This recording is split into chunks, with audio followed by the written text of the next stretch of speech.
Tributes have been pouring in since the passing of former Finance Minister Tito Mboweni. Now we've listened to all those voices. Let's listen to the former Finance Minister's own words now, from his humour to his wishes for South Africa, from rebuking the media to expressing his love for his rural roots of Magoebaskloof.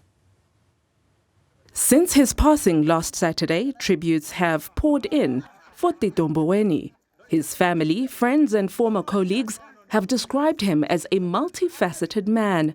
Some have highlighted his intelligence, some say he was difficult and demanding, while others have remembered him as humble, easygoing and witty.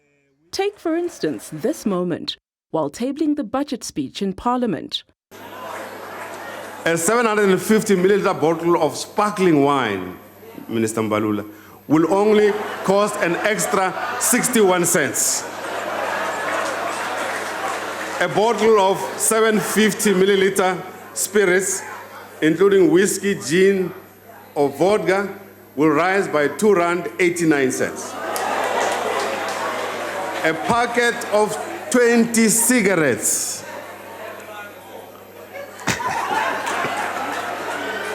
irrespective of the nice smile the Deputy President is giving me, will be an extra 74 cents.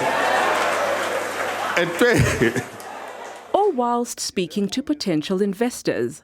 And what Mr. Baloyi and his team, maybe working with the National Treasury, need to do is to implement those projects.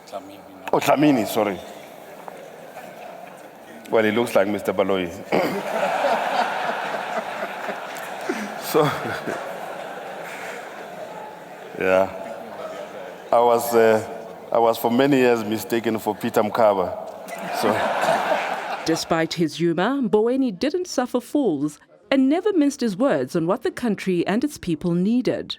One of the biggest constraints to economic growth in South Africa is lack of implementation about those things which have been decided upon. That if at least we implement about 30% of the things which we say we're going to implement, we'll be making great progress. National government must provide leadership where the government owes Eskom, must pay. Where they owe the municipality, they must pay. Where SARS, for example, the South African Revenue Service, owes taxpayers VAT refunds, they must pay. So all of us must generate this culture of paying for services rendered. Water boards must be paid. Citizens who owe municipalities must pay, except that the Zanini municipality must stop overcharging me, but I pay, nevertheless. There's a famous township in Gauteng which owes Eskom 18 billion rand. They must pay. He was also no pushover, as many journalists and even some political counterparts found out. Let me just say, we are not in that business. So therefore, the question hasn't really arisen in our mind, because we don't understand why, after we've provided such an elaborate explanation of how we're going to source funding, we still want to print money. It's again, is that ideological question that you designed before I spoke about the mechanisms for raising funding. So I am really not interested in that answer. Nobody is talking about changing the mandate of the South African Reserve Bank. That mandate is very clearly stipulated in the Constitution. And to see people undermine all of that by reckless statements is very, very painful. Why the obsession about the central bank all the time? Why we say things which we know are going to destabilize the market? What's the purpose? His various positions, such as the governor of the Reserve Bank or Minister of Finance, took Mboweni all around the world.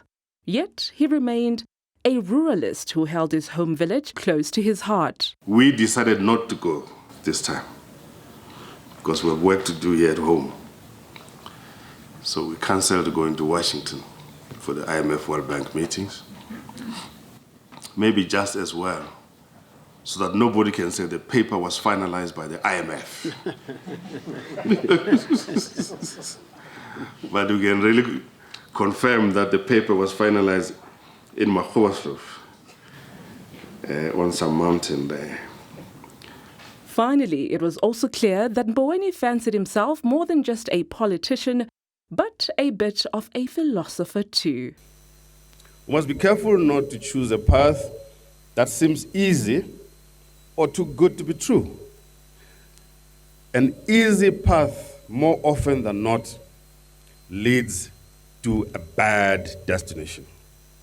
And if something seems to be too good to be true, the old saying goes, it probably usually is. I know how these things start and how they end. Sometimes they end joyfully, other times they might not end joyfully. But that's life.